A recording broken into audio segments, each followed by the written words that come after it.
Our story begins during World War II with a boy named Angus. He loves the sea, but he is afraid to get close to it. He's always imagining that if he goes in the water, he'll drown and no one will be able to save him. He loves collecting seashells just like he used to do with his father. He finds a large, lightweight rock and decides to keep it. His mother, Anne, comes to get him so they can go home together. He goes to the workshop to put away the shells in the large rock.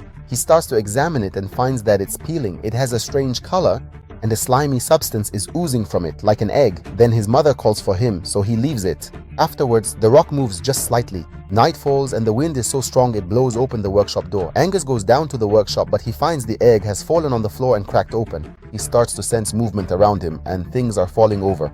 He follows the sound of things breaking until he finds a strange little creature hiding from him. Angus tries to reach out to it, but the creature, out of fear, tries to bite him. Angus runs to the kitchen and gets a knife and some potato chips to offer the creature, hoping it will eat them. It starts to eat them and allows him to touch it without biting. But Angus notices that the creature is injured on its back. He runs to get the first aid kit to treat the creature and leaves it in the workshop. He goes back to his room so his mother won't notice he was out in the workshop so late. The next day, they wake up to the sound of an army battalion at the entrance to their house. Captain Thomas knocks on their door and tells them the battalion will be staying in their garden for a set period on orders from command headquarters. Only the officers will be staying inside the house. Angus goes to his father's library and takes a dictionary. Then he goes to the workshop to check on the creature. He finds it eating his father's boot and realizes it's hungry. He goes to the kitchen, takes the bin with the food scraps and gives it to the creature to eat. He decides to name the creature Crusoe, after the author of his father's favorite book. Angus opens the dictionary to find out what kind of creature Crusoe is, but he can't identify a specific species. After Crusoe finishes eating, Angus tries to touch its skin, but finds it's very dry and needs water. He puts water in the bin for Crusoe and sees that it's happy and enjoying swimming in the water. Angus starts to take care of Crusoe and play with it. One day, his mother is looking for him to tell him something about his father when she runs into Lewis, the new handyman. Anne asks him to start cleaning out the workshop. She suspects her son is keeping an animal in there, and raising animals in the house is forbidden. Lewis starts cleaning the workshop. Angus sees him throwing out the water that Crusoe was in, but the creature isn't in it. He asks Lewis what he's doing in his father's workshop. Lewis tells him he's cleaning it on his mother's orders. Angus goes out to look for Crusoe everywhere until nightfall. Crusoe has grown bigger and is now inside Angus's house. The cook's dog, Strunk, chases after it. But the dog is tied to the stove and it wrecks the kitchen by pulling on the rope while chasing Crusoe. The kitchen is ruined, and Strunk is forced to lock the dog in the workshop so it doesn't destroy anything else. Then Angus hears his sister screaming and running out of the bathroom. He realizes Crusoe is upstairs. He catches his sister before she can tell anyone and explains everything to her. He shows her that Crusoe isn't harmful, but he's surprised by how fast it has grown. His sister Christy promises she won't tell anyone. So the next day, Anne goes to give Lewis her husband's old clothes. Lewis thanks her and says he'll thank her husband when he gets back.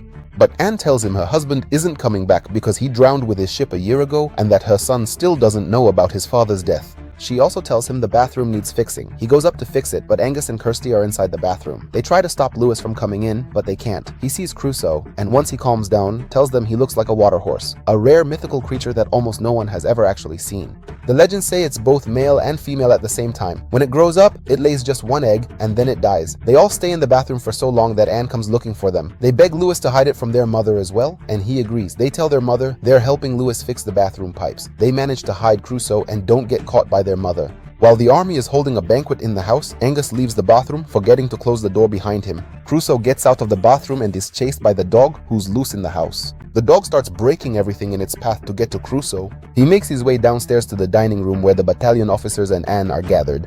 He bursts in and Crusoe scurries under the table. The dog runs across the table, ruining the banquet. Crusoe gets out of the house and escapes from the dog. He jumps into the fountain, which is full of fish, and eats them until sunrise. Lewis finds him and realizes he's gotten bigger since the last time. They're forced to put him in a truck and take him to the nearest lake to set him free, because hiding him in the house has become impossible. When Angus gets back to the house, he finds that his mother has asked Captain Thomas to train him with the army and the battalion to keep him occupied. Angus stays busy with his training and can't go see Crusoe, who keeps waiting for him, until Angus manages to escape from Thomas and goes to the lake where Crusoe is. He waits for him, but he doesn't show up, so Angus takes the boat and rows to the middle of the lake. He finds Crusoe behind him, who's become enormous from everything he's eaten in the lake.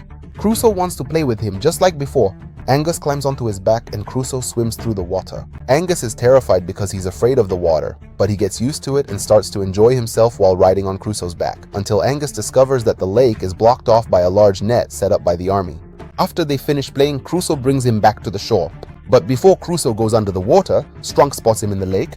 Angus returns home and tells Lewis and Kirsty what happened, and he's overjoyed. The next day, Captain Thomas takes them all to see the army's work on the hill, and the battalions plan to strike the Germans if they approach the area by sea. He shows them the power of the cannons, and they conduct a live fire test, firing missiles into the lake where Crusoe is.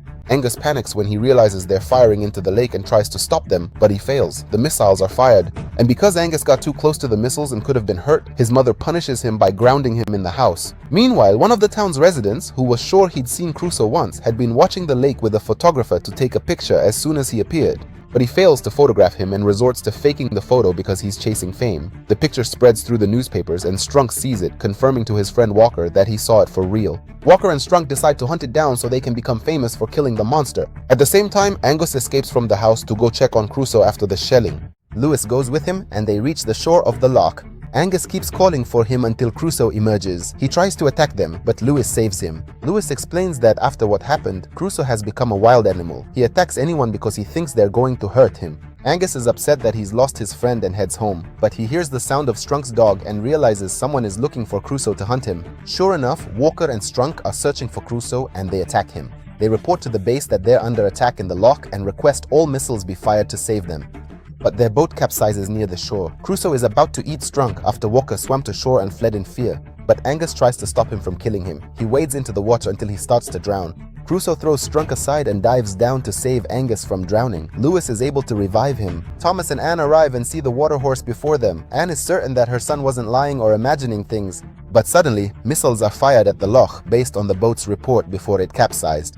Angus tries to get Crusoe to escape from the missiles. He climbs on his back to guide him on the path out of the loch and away from the line of fire. Because the weather is stormy with heavy rain, Thomas can't cancel the order over the radio.